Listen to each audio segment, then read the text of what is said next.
नमस्कार. Epic crime न्यूजमध्ये आपले स्वागत.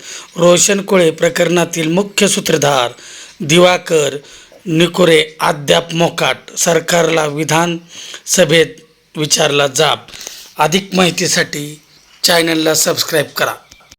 सन्माननीय मंत्री महोदयांनी सांगताना सांगितलं आता की 400 कोटी रुपयाची वाढ अवैध सावकारीच्या कर्जामध्ये झाली.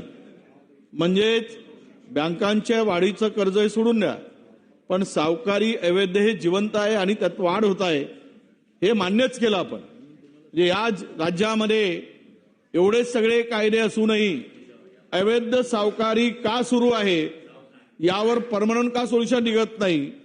माननीय आमचे नानाभाऊ पटोलेंनी या ठिकाणी सांगताना त्याचा उल्लेख चंद्रपूर जिल्ह्यातला केला.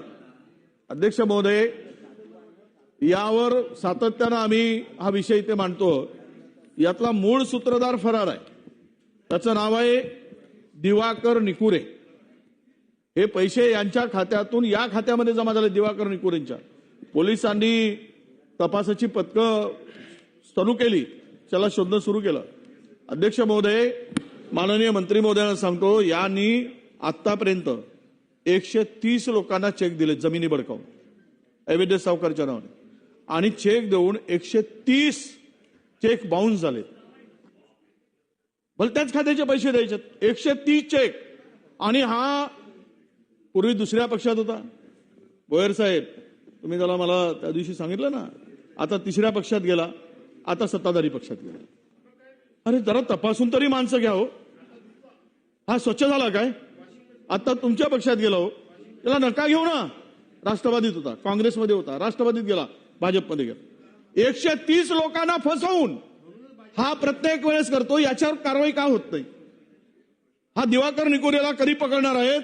आणि अध्यक्ष महोदय, मंत्री महोदयांनी यात 130 चेक बाउन्स करणाऱ्या सावकाराला किती दिवसात कशी कारवाई करणार, किती दिवसात त्याला बेड्या काढणार आहात? कारण याचा तो रोशन कोळे ज्याचं किडनी विकल्या गेली त्यातला हा मुख्य सूत्रधार सुद्धा हाच आहे. या कुळेच्या खात्यातून 8 लाख रुपये या दिवाकर निकुरेच्या खात्यामध्ये ट्रान्सफर झाले. बाकीच्यांना अटक झाली. याच्यासोबत व्यवहार करणाऱ्यांना प्रदीप बावनकुळे असतील, किशोर बावनकुळे आहेत, मनीष गाडबांधे आहेत, हे अटक होऊ शकतात. पण हा 130 चेक बाउन्स करणारा एवढा मोठा आरोपी, एवढा मोठा चोर, बदमाश, याला कुणाचं प्रोटेक्शन आहे की याच्यावर कारवाई होत नाही?